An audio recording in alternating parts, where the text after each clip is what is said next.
daBaby is probably regretting ever exposing Beyonce's secret visits to Diddy's house because now she's allegedly warning him to stay silent and never mention her name again, even if he's called to testify. As Diddy's trial heats up and more big names like Kid Cudi get called as witnesses, rumors are swirling that Diddy's former inner circle, namely Beyonce and Jay-Z, are panicking hard. The Carters spent many years socializing with Diddy, and the pressure is mounting to keep their connections buried. Insiders are saying that Beyonce and Jay-Z have already reached out to all potential witnesses and warned them not to mention their names in connection with Diddy. And that includes daBaby, who previously let it slip during his Club Shay Shay interview that his first meeting with Beyonce took place at Diddy's house. Beyonce, I was at a party at Diddy crib in LA. This was the beginning of 2020. daBaby said that Diddy took a liking to him that night and invited him to stay for the exclusive after party with other VIPs, and that's where he was introduced to Beyonce. He had put everybody else out the crib, like the influx of people, he had put them out. But he had took a liking to me in particular around the time, man. It was really, you know what I mean, like putting his arm around me. Right. So he had put majority of the people out, but he allowed me to stay in there. Mm-hmm. Me and, maybe about 15 others, Right. Jay-Z and Beyonce being, two of the other 15 people in the room. So that'll just put into perspective of the type of company I was in. Right. Now, to be clear, Beyonce and Jay-Z being friends with Diddy doesn't mean they're in hot water too. But with Diddy facing serious charges, fans are now digging through other receipts and trying to piece it all together. See, there's a lot of proof out there that the Carters were way closer to Diddy than they want to admit. Diddy was openly calling Jay-Z his extended family and his strategist, basically the go-to guy he calls first when things get messy. And then there's this other clip where Diddy said that Jay actually skipped Blue Ivy's recital just to perform at Bad Boy's 20th anniversary show. He had a recital that he has to be at the Blue. But we reached out to him. And I told him that this right here was important. Bad Boy celebrating 20 years of hits. This is his biggest family. Also, remember when Diddy said during his 2023 Carpool Karaoke appearance that Jay-Z is the only person besides his mom who's allowed to call him by his government name. There's only one person. Of course. And I call him Sean, that's Jay-Z. We call each other Sean. Okay. Yeah, nobody else can call me Sean. But that's not all. Right before Cassie's lawsuit dropped in November 2023, Diddy got a BET Lifetime Achievement Award, and Jay-Z actually recorded a heartfelt tribute for him. And looking back, it kind of feels like Diddy was making sure everyone remembered just how close he and Jay were before all the drama blew up. But it's interesting that Jay-Z would even agree to record that public tribute at all. We all know he doesn't do that for just anyone. And with all the power and connections Jay-Z and Beyonce have, it's hard to believe he didn't know Cassie was about to drop that lawsuit.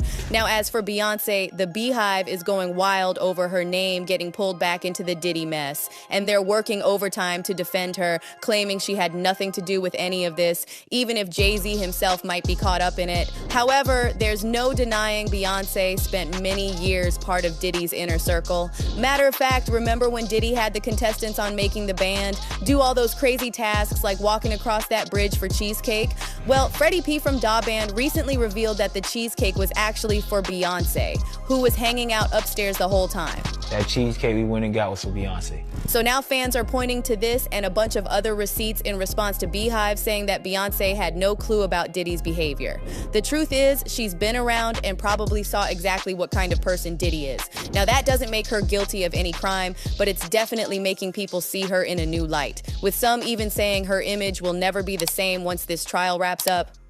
Y'all, this right here is beyond disturbing. What just got leaked about Bryshere Gray, aka Hakeem from Empire, is shaking the courtroom and has folks pointing fingers straight at Diddy. New claims, hidden tapes, and a web of silence in the industry. It's all unraveling.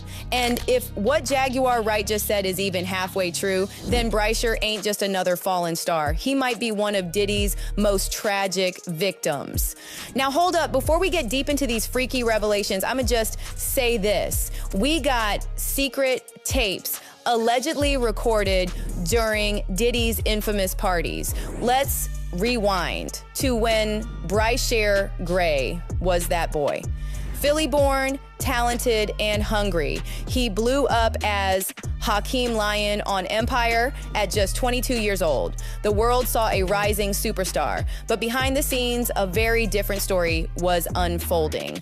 According to Jaguar Wright, who'd been airing out Diddy for years, Bryshere's entry into Hollywood came with a sinister initiation. She claimed that Bryshere was introduced to Diddy by none other than Will Smith, and that's when things allegedly went south. He knew they were taking those young boys to Diddy. They all knew. Y'all ready for this? Because Jaguar claims she saw footage, yes, actual video of Bryshere escaping one of Diddy's infamous freak-offs. For those who don't know, freak-offs are those twisted sex parties Diddy's now being federally investigated over, where he allegedly forced young talent into filmed orgies for power, blackmail, and worse. Do people forget about that voice clip that I played from Brother Belial? Cassie already exposed this in her 2023 lawsuit, saying Diddy directed and recorded these sessions like some sick horror movie. Jaguar claims Bryshere was part of one of those sessions, with Meek Mill even being present. But when Bryshere tried to dip out, boom, the blacklisting began. And after that, his whole career started falling apart fast. Even crazier, Jaguar's now calling out Terrence Howard too. Yup. She said Terrence knew what was going on with the young boys on set, but stayed quiet.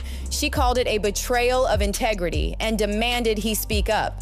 Because as she put it, real men don't let babies get violated.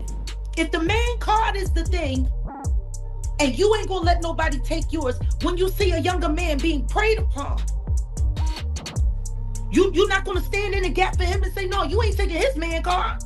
Cause see, that's what a real one would do. Meanwhile, Diddy is finally getting pressed by the court, and now Bryshere's name keeps coming up. Here's what makes it even more sick. Bryshere's been spiraling since Empire ended. No major roles, no big music drops, just drama, arrests, and wild OnlyFans content. In 2020, he got arrested in Arizona for strangling his ex-wife Candace Jimdar. Dude allegedly choked her unconscious. He did 10 days in jail and got hit with 3 years probation. But things didn't stop there. His OnlyFans started trending after fans noticed his content was getting more explicit and male on male. Now look, his collaborator on OnlyFans said he ain't on drugs, but many are wondering what drove him down this path. One user on X put it plainly, I just want to know if Diddy was the reason Bryshere Gray is like this. Like, how much successful boys did he turn this way? He honestly needs to be held accountable for these things. If he gets let go, the system is definitely needed to be looked into. Now, here's where things get real scary. Multiple sources are now whispering that new recordings tied to Bryshere and Diddy might hit court. We're talking secret audio, maybe even footage from those parties. And if any of it shows Diddy forcing or filming Bryshere, his whole empire might crumble. Whew, game over. So where does this leave Bryshere? Bruised, broken, and caught in the crosshairs of an industry that failed him. Y'all, we gotta stay on this. If even half of what Jaguar Wright is saying is true, Diddy's just the tip of a much uglier iceberg.